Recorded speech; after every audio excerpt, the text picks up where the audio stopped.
தமிழ் இன்பம் ஆசிரியர் டாக்டர் ராபி சேதுப்பிள்ளை. இந்த வீடியோவிற்கு சப்ஸ்கிரைப் செய்தும் லைக் தெரிவித்தும் உங்கள் ஆதரவை அளியுங்கள். வி. தொகுப்பு அறிவும் திருவும் 23. பாரியும் மாரியும்.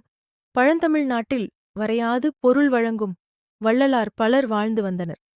குறுநில மன்னராய அப்பெருந்தகையார் அறிஞரையும் வறிஞரையும் ஆதரித்து என்றும் வாடாத செஞ்சோர் பாமாலை பெற்றார். ஆன்னவருள் தலை சிறந்தவன் பரம்புமலை கோமானாகிய பாரி. இயற்கை வளஞ்சான்ற பரம்புமலை நாட்டில் நெல்லும் கனியும் தேனும் கிழங்கும் நிரம்பக் கிடைத்தமையால் குடிகள் கவலையற்று வாழ்வாராயினர். பசியும் பகையும் இன்றி வசியும் வளனும் பெருகிய அம்மலையின் மீது அமைந்த அரண்மனையில் கருணையின் வடிவமாக வீற்றிருந்தான் பாரி. அற்றார்க்கும் அலந்தார்க்கும் அவன் உற்ற துணைவன். பசிப்பிணி என்னும் பாவியின் பெரும் பகைவன். கங்கு கரையற்ற அவ்வள்ளலின் கருணை மண்ணுயிர் முதலாக புல்லுயிர் ஈராக உள்ள அனைத்துயிரையும் ஆதரிப்பதாயிற்று. ஒருநாள் பாரி தன் அழகிய தேர் மீது ஏறி நாட்டு வளங்காண புறப்பட்டான். செல்லும் வழியில் ஒரு முல்லைக் கொடியைக் கண்டான். குறுகிக் கிடந்த அதன் நிலை கண்டு மனம் உருகினான். தழைத்துச் செழித்துப் படர்வதற்கு ஏற்ற கொழுகொம்பின்றிக் குழைந்து வாடிய கொடியின் துயர் கண்டு வருந்தினான். அப்புல்லுயிரின் துன்பத்தைப் போக்கக் கருதித் தன் பெரிய தேரை அதன் அருகே கொண்டு நிறுத்தினான்.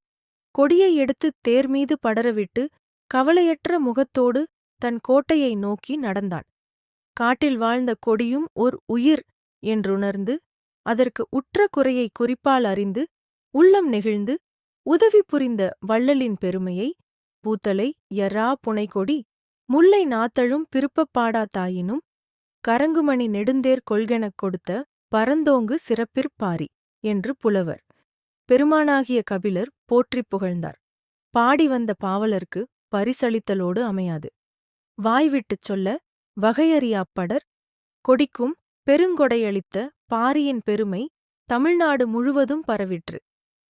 கைம்மாறு கருதாது மழை பொழிந்து உலகத்தை வாழ்விக்கும் கார்மேகம் போல் எல்லா உயிர்களையும் ஒல்லும் வகையால் ஆதரித்துப் புகழ் பெற்றான் பாரி என்று புலவர் பலர் பாராட்டினர். அற்றார்க்குப் பொருள் வழங்கி அவர் இன்முகம் கண்டு இன்புற்ற பாரியை பாரி பாரி என்று பல ஏத்தி ஒருவர் புகழ்வர் சென்னாப் புலவர் பாரி ஒருவனும் அல்லன் மாரியும் உண்டு இண்டு உலகுபுறப் பதுவே என்று பொய்யறியாக் கபிலர் போற்றிப் புகழ்ந்தார். மண்ணுலகைப் பாதுகாத்தற்கு மாரியும் உண்டென்பதை மறந்து பாரி ஒருவனையே புலவர் அனைவரும் போற்றிப் புகழ்கின்றார்களே என்று கவிஞர் அவ்வள்ளலை இகழ்வார்போர் புகழ்ந்துள்ள நயம் அறிந்து இன்புறத்தக்கதாகும்.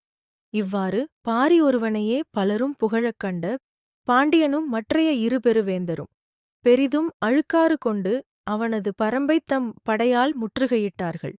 பல நாள் முற்றியும் பாரியின் பரம்பைக் கவர இயலாது காவலர் மூவரும் கலக்கமுற்றனர். நால்வகைச் சேனையின் நடுவே நின்ற மன்னரை நோக்கி, ஐயன்மீர், பாரியின் மலையிலுள்ள ஒவ்வொரு மரத்திலும் உம்முடைய கழுறுகளைக் கட்டுவீராயினும் பரந்த பரம்பெங்கும் உமது தேரை நிரப்புவீராயினும் படைவலியால் பாரியை வெல்ல இயலாது. அவனை வென்று பரம்பை கவரும் வகையையான் அறிவேன். நல்ல யாழைக் கையி லேந்தி இன்னிசைப்பாட்டு இசைப்பீராயின் பாரி தன் நாட்டையும் மலையையும் ஒருங்கே தருவன்.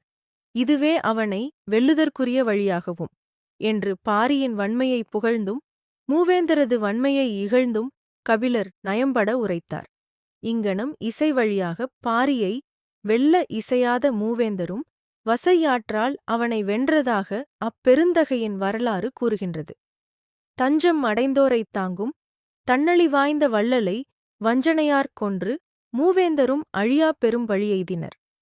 பாரியைக் கொன்று பரம்பை கைப்பற்றிய வகைவேந்தர் செயல் கண்டு மனம் பதைத்த பாரி மகளிர் அற்றைத் திங்கள் அவ்வெண் நிலவின் எந்தையும் உடையேம் எம்குன்றும் பிறர்கொளார் இற்றைத் திங்கள் இவ்வெண் நிலவின் வென்றெறி முரசின் வேந்தர்யம் குன்றும் கொண்டார்யாம் எந்தையும் இளமே என்று இறங்கிக் கூறும் மொழிகள் உள்ளத்தை உருக்குவனவாம்.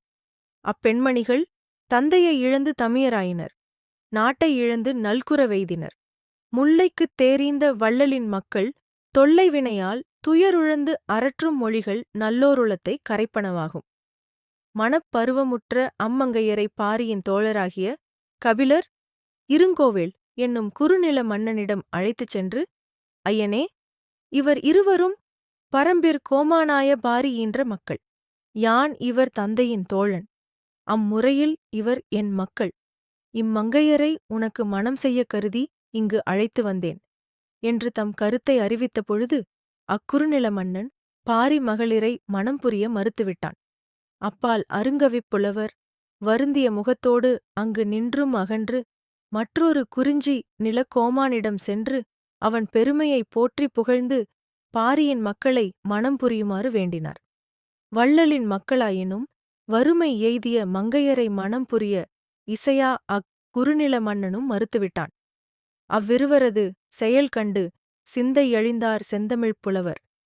அற்ற குளத்து அருநீர் பறவை போலாது. பாரியின் மக்கள் வறுமை எய்திய நிலைமையிலும் அவர்க்கு உற்ற துணையாய் நின்று உதவிய புலனழுக்கற்ற புலவர் பெருமை போற்றுதற்குரியதன்றோ. பாரியின் பொன்றாப் பெருமை பார் எங்கும் பரவுதற்குரியதாகும்.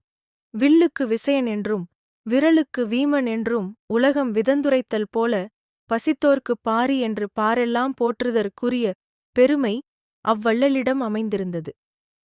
மிடுக்கி லாதானை வீம நேவிரல் விசய நேவில்லுக் கிவன் என்று கொடுக்கி லாதானை பாரி ஏ என்று கூறினும் கொடுப்பாரிலை பொடிக்கொள் மேனியம் புண்ணி யன்யந்தை புகழூர் பாடுமின் புலவீர்கால் அடுக்கு மேல் அமரர் உலகம் ஆள்வதற்கு யாதும் ஐயுறவில்லையே என்னும் தேவார திருவாக்காலும் பாரியின் பெருமை இனிது விளங்கும். இப்பொழுதும் பெருந்தன்மை வாய்ந்த குலத்திற் பிறந்த மக்களை பாரிமான் மக்கள் என்று தென்னாட்டில் வழங்கும் வாய்மொழி பாரியின் பெருமைக்கு என்றும் அழியாத சான்று பகர்வதாகவும்